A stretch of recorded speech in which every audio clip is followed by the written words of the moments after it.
Recuerdo que fue en 1996 cuando estaba tomando uno de mis extraordinarios cursos sobre el libro de Romanos. Mi profesor, el doctor Ricardo Garrett, me enseñaba tantas cosas tan fascinantes. Estaba tan extraordinariamente asombrado de la riqueza del contenido del libro de Romanos, que no podía, en algunas noches, no podía dejar de leer y de entusiasmarme con las clases que me daba mi querido maestro Ricardo Garrett. Y llegamos un día de la clase a estudiar el capítulo 5 de Romanos, y llegamos al texto de Romanos 5 20 y 21. La ley se introdujo para que el pecado abundara, pero cuando el pecado abundó, sobreabundó la gracia. Y una de las cosas más extraordinarias que pude darme cuenta fue de cómo en muchas ocasiones nosotros usamos los mandamientos para, para querer obedecerlos y para darnos cuenta de nuestro fracaso, porque allí está muy claro que la ley se introdujo para que el pecado abundara.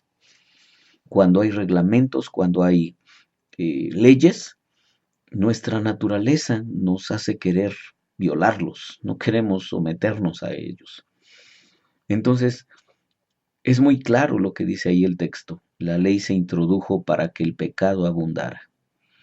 Y eso es exactamente lo que evidencia cada ley que está en la palabra de Dios, pero también cada ley que ponen las autoridades humanas, que nos dicen qué no debemos hacer y qué sí debemos hacer. Y de todas maneras, nosotros terminamos violando las leyes, porque la ley se introdujo para que el pecado abundara.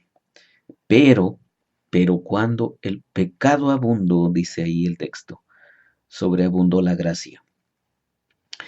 Y me acuerdo que el doctor Garrett nos dijo que en el Antiguo Testamento estaban allí las leyes de Dios, y que los hombres usaron esas leyes de Dios para pervertirlas, para usarlas mal, para, para distorsionar el sentido de lo que Dios quería hacer por medio de su ley.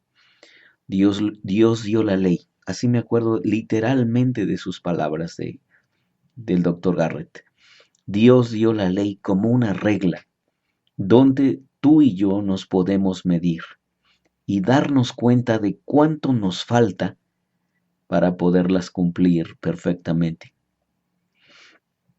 Dios dio las leyes como una regla para que nos podamos medir y para que nos demos cuenta cuánto nos hace falta. Pero, pero nosotros, o la humanidad, o, o los que saben sobre las leyes de Dios, tomaron esas leyes y las usaron como una escalera para querer alcanzar a Dios. Las usaron como una herramienta que, que si las obedecías, según si las obedecías, tú podías alcanzar a Dios. Y allí entonces llegas al más grande de los fracasos, el grande fracaso de que no puedes cumplir la ley, no puedes cumplir los 10 mandamientos, y entonces no puedes lograr la medida de lo que Dios dice que debes lograr para relacionarte con Él. ¿Y qué es lo que te queda? Lo que te queda es una gran desesperanza. Lo que te queda es un gran abismo de fracaso. Y lo que nos queda es estar para siempre alejados del bondadoso Dios. Pero, pero el texto dice algo extraordinario. Pero cuando abundó el pecado, sobreabundó la gracia. Dios se encendió de compasión por los pecadores. Y eso lo dice el texto de Romanos 5:8.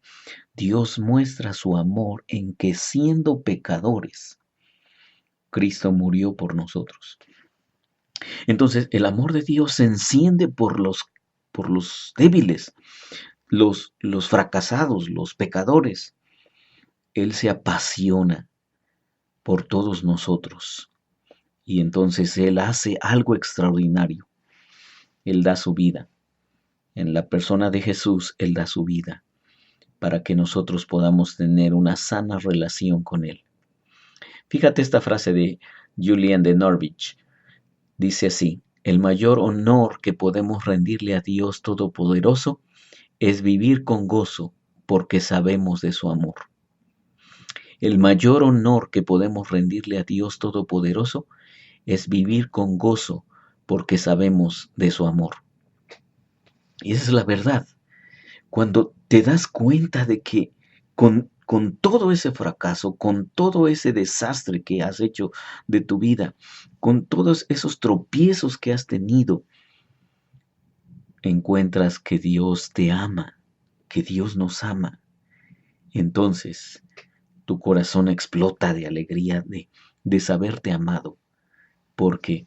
Porque el mayor honor que podemos rendirle a Dios Todopoderoso es vivir con gozo, porque sabemos de su amor. Fíjate esto lo que dice Brennan Manning. En los últimos años de su vida, pasados en la isla de Patmos, el apóstol Juan escribe con magnífica monotonía sobre el amor de Jesucristo, como si fuera la primera vez que lo oímos. También entenderemos lo que quiso decir Pablo, pero la ley se introdujo para que el pecado abundase. Más cuando el pecado abundó, sobreabundó la gracia. Como Juan, que en el ocaso de su vida escribía solo acerca del amor de Jesús, Pablo se dedicó a escribir sobre el Evangelio de la gracia. Ambos tienen un punto de vista muy parecido. Juan lo llama el amor de Dios. Mira el texto de Juan 3.1. Primera de Juan 3.1. Dice: amados, ahora somos hijos de Dios. Amados. No, no es cierto, perdóname. Dice así: mirad cuál amor nos ha dado el Padre para que seamos llamados hijos de Dios. Te estaba leyendo Primera de Juan 3.2. Pero el texto de Primera de Juan 3.1 dice: mirad cuál amor nos ha dado el Padre para que seamos llamados hijos de Dios. Por esto el mundo no nos conoce, porque no le conoció Él. Amados, ahora somos hijos de Dios. Fíjate qué perspectiva tenía Juan, de que, de que somos amados, de que Dios se enciende de compasión por nosotros y de que su amor explota en Él cuando ve a los pecadores desahuciados, tristes, sin esperanza, sin sentido de la vida. Dios se enciende de compasión por nosotros. Y eso, justamente, eso es lo que el texto de 1 de Juan 5:20 dice: cuando abundó el pecado, sobreabundó la gracia. No merecíamos acercarnos a Dios. No merecemos aún acercarnos a Dios. No merecemos ser llamados sus hijos. No merecemos recibir su amor. Pero Dios, en un acto soberano de su decisión, en un acto soberano de amor, Él decide amarnos. Y Él decide encontrarnos. Y Él decide buscarnos. Y Él decide llenarnos de su gracia. Así que, ¿qué te parece si para empezar la semana empezamos agradeciendo a Dios por cada gota de gracia, por cada expresión de gracia, y porque ahora según la palabra de Dios y según el texto bíblico que acabamos de leer, dice que somos sus hijos? Mirad cuál amor nos ha dado el Padre para que seamos llamados hijos de Dios. Somos sus hijos, o como dice el versículo 2 de 1 de Juan 3, amados, ahora somos hijos de Dios. ¿Te das cuenta esa extraordinaria posición que podemos tener? Y te das cuenta cómo la mente y el corazón no nos alcanzan para dimensionar y para darnos cuenta de la grandeza del amor de Dios. Así que, ¿qué tal si en un acto humilde de gratitud reconocemos y agradecemos justamente el gran amor que Dios nos ha tenido para hacernos llamar sus hijos? Soy Víctor Hugo Juárez y espero que este devocional ha sido de bendición para ti. Dios te bendiga.